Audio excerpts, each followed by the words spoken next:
Hey everyone, hope you could hear me. I'm just going straight into the cam mic today because I have a pretty complicated setup that I just wanted to share with you. A while back I got this old Casio MIDI guitar, the PG-310, and if you find one of these, it's almost guaranteed that the electrolytic capacitors are going to be bad, so that affects the tracking because it's a MIDI guitar. You could also just run straight out into a guitar amp, and it has built-in sounds which are very corny, but I wanted to use it just as a guitar that could plug into a any interface and just trigger some really modern VSTs, something that's a little bit more accurate sounding, like a Rhodes or a B3 or like a Mellotron or something. This just has a regular 5-pin MIDI out, which is another reason why I like this guitar, because it doesn't have any special pin configurations like the Roland's. Some pretty decent pickups. This thing I think was built with the Ibanez stuff in the late 80s.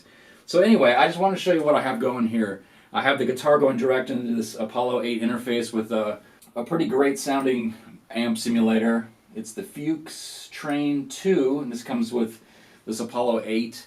And I'm also just running some VST synths that are just stock with this version of Cubase I'm running, which is artist. I call this Analog Emotion. So let me just show you how this sounds. It's sort of very slow pad.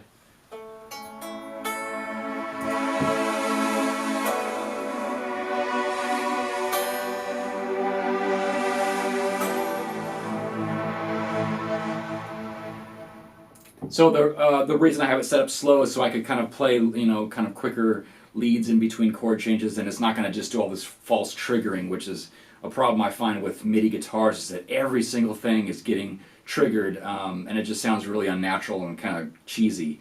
So why not? Let's go into another MIDI, virtual instrument. So I have another thing straight from Steinberg. It's their Retrolog V2.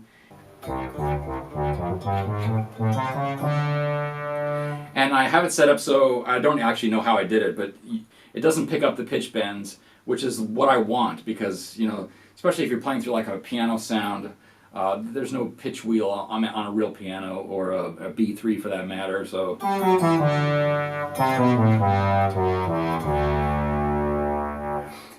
if you mix that in with the guitar signal, let's just do the guitar and this kind of fat analog synth.